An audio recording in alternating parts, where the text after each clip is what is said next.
Família, nós temos aqui três assuntos importantes, ok? O primeiro assunto é aqui a posição dos portugueses ali presentes, espetacular, ok? Aqui permitindo a liberdade de escolha e de celebração. Há países, há pessoas tão intolerantes que não permitiriam você festejar o golo contra a minha seleção. Estás no meu país, estás no nosso lugar, estás conosco. Você está a festejar um golo contra nós. Há pessoas intolerantes, há sociedades intolerantes, há pessoas intolerantes, há lugares intolerantes. Mas aqui, os jovens portugueses e europeus, até alguns a rirem no silêncio, a respeitarem completamente a liberdade de celebração aqui da cidadã congolesa ou então apaixonada por Congo. Isso é muito importante, é muito bonito e a tolerância no futebol é escassa, a razão pela qual nos campos de futebol geralmente dividem as claques. Você apoia quem? Ficam ali, as claques X dividem as claques para evitar mesmo problemas de intolerância, porque as pessoas, muitas delas já assistem jogo embriagadas, já vêm para o campo cobrando resultados e não suportam, não sustentam que alguém festeje na sua cara quando eu que devia estar a festejar.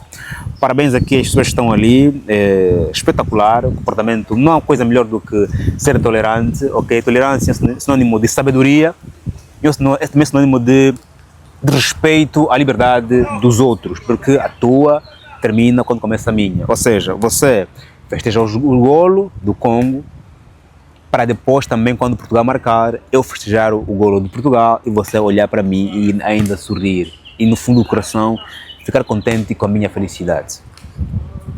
Segundo tema que aqui vou levantar tem a ver com o comportamento manada. Eu me lembro em 2022, no Mundial, quando estava a jogar Portugal e Marrocos, eu estava no local de trabalho. É uma empresa onde haviam apenas portugueses e europeus.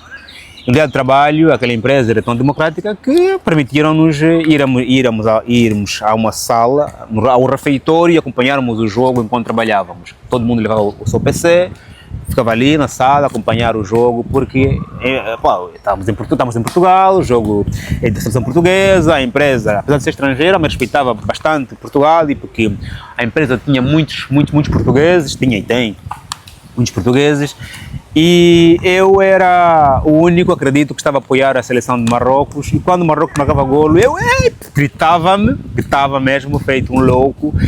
E quando percebia que eu estava sozinho a festejar, eu encolhia de imediato, com respeito e medo dos outros. Respeito e medo. Estão tristes, vou respeitar as suas tristezas, vou festejar no meu silêncio. Medo de alguém vir contra mim, mesmo estando em ambiente de trabalho. E também pelo efeito manada. Pelo efeito manada, nós nos comportamos geralmente como se comportam os outros. Se ninguém está a festejar, mesmo que eu tenha motivo de festejar, eu fico com medo, não é?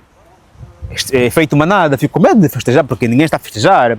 Eu tenho motivos, estou feliz, quero explodir, mas ninguém está a festejar. Portanto, eu fico. É como entrar num ambiente em que todo mundo a rir, tu também ris. Um ambiente em que todo mundo a chorar, também choras, né? Porque é feito manada. E se você reparar muito bem aqui, a jovem, quando a seleção do Congo marcou o golo, ela explodiu de felicidade e depois ficou a olhar assim, do tipo, e caramba, je suis seule, estou em lone, amelone, estou sozinha, dá para perceber? Tanto ficou também um bocadinho assim encolhida, e é natural, é psicológico, faz parte do efeito manada. Terceiro tema, mais importante, que aqui eu vou também comentar, mas não antes de lembrar que é importante você colocar like neste vídeo, dever partilhar, porque é assim que o vídeo vai ser entregue a muito mais pessoas. Também, claramente, eu terei motivações para poder voltar para cá e gravar mais vídeos. O meu telemóvel está sempre a desligar, quase a desligar, está sempre sem carga quando estou a gravar. Razão pela qual vou assim, clicando ali em cancelar, desligar o ecrã por causa da bateria que está muito baixa. O que aconteceu em 1884, com a divisão da África, na Conferência de Berlim, afeta e afetou até hoje os africanos.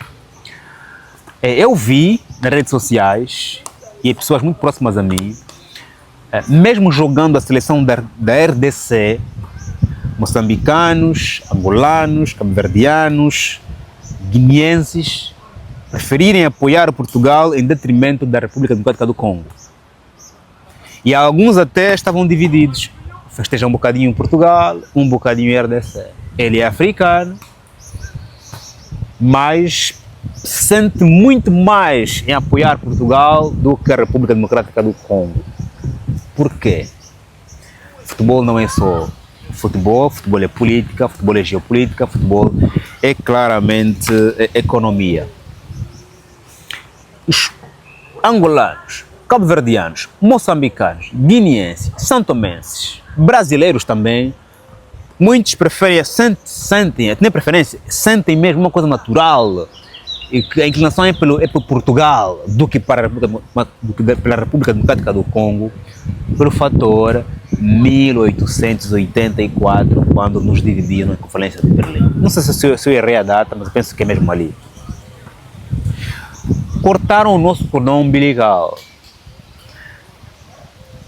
Angolanos, guineenses e moçambicanos, no jogo entre RDC e Portugal, apoiam mais Portugal porque estão muito mais próximos de Portugal do que do Congo. A língua portuguesa, o turismo é para Portugal, estudar é em Portugal, conhecemos português, não conhecemos congoleses, não falamos lingala, não falamos francês, não visitamos Congo. Okay? A nossa ligação é com Portugal e não com a nossa gastronomia é mais próxima de Portugal do que da RDC. E isso aconteceu quando nos dividiram em Conferência de Berlim. Okay? Divisão artificial entre nossos países, chegaram nações estrangeiras, implementaram as suas religiões, a sua língua, a sua gastronomia, nos desligamos de nós e nos ligamos a Portugal, a França, a Inglaterra.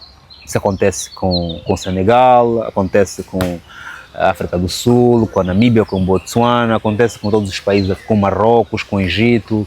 O próprio Marrocos, o próprio Egito tem muito mais ligações com a Europa do que com a África, porque até alguns olham, dizem, nós somos mais europeus do que africanos. Dividiram-nos. E isso se reflete hoje, 2026, no Mundial. Pessoas que vivem em Angola falam português. Alguns vivem no Zaire, outros vivem em Malange, outros vivem bem próximo da RDC Congo, preferiram apoiar, sentir mais com Portugal, marca a CR7 do que com a República Democrática do Congo. Ok? E isso é uma questão que nós precisamos estudar, escutar, discutir e rever. E refazer a história. Normal é você apoiar o teu vizinho do que aquele que está não sei aonde. No próximo vídeo eu falarei sobre essa questão de Angola, Ucrânia, crianças. É uma matéria que temos que esclarecer melhor, mas eu gravarei mais logo, ou quero saber essa matéria aqui. Mas eu penso que é importante africanos de língua portuguesa, angolanos, guineenses, santomenses, repensarem, estudarmos, discutirmos por que razão eu sinto-me mais português do que congolês. E até que ponto eu preciso me rever para que eu não continue a alimentar. Nada contra Portugal, mas os europeus que viveram no Senegal, viveram no Quênia, viveram por questões de trabalho, não apoiam mais Angola do que Portugal. Os europeus vão sempre apoiar as seleções europeias, mesmo que tenham vivido 10 anos em Angola, 10 anos em Moçambique, 10 anos no Senegal, por questões de trabalho. Ok? Mesmo que tenha uma namorada que é daqui, vai apoiar sempre a seleção europeia, acredita. Porque dentre eles não surgiu aquele efeito de renovação, de lavagem cultural, econômica, política e não só. Não foram lavados. Do ponto de vista da religião, da língua, das aproximações, não foram lavados. Ok? E nós fomos lavados. Por isso é que hoje, despertando sobre essas questões aqui, temos que discutir. Qual é o meu papel nos próximos tempos para os meus filhos? Continuarão a alimentar sentimento no Congo e esse Portugal? Isso não é sobre gostar ou não gostar mais do Congo, mais de Portugal, não. É sobre identidade, quem sou eu? Porque você é aquele que você daria a alma, daria o corpo, daria tudo para a coisa. Afinal de contas, quem sou eu? Eu sou um português que nasceu em Angola, eu sou um angolano que nasceu em Portugal, eu sou um africano, quem sou eu? É uma autodescoberta, não é? Esses sentimentos não nos foram impostos. ok? Nos foram impostos. Nós temos que mesmo que aceitar que os sentimentos nos foram impostos. Eu apoio Portugal por um sentimento que me foi imposto. Eu apoio... Temos que assumir essa questão aqui. E depois, as debilidades dos nossos países, que nos levaram muitas vezes a emigrar. Eu não estou aqui a falar de pessoas que emigraram. Também acontece, mas estou a falar que é muito mais sério ainda, as pessoas que vivem em Malange, vivem no Zaire, vivem em Luanda, vivem em Maputo, vivem em Gaza, vivem em Bissau, está a jogar a RDC, está a jogar Portugal, ele está a apoiar Portugal, por questões que ele sente mais Portugal e não sabe porquê. E é isso que temos que discutir. Porque se isso acontece é porque eu não sei quem eu sou.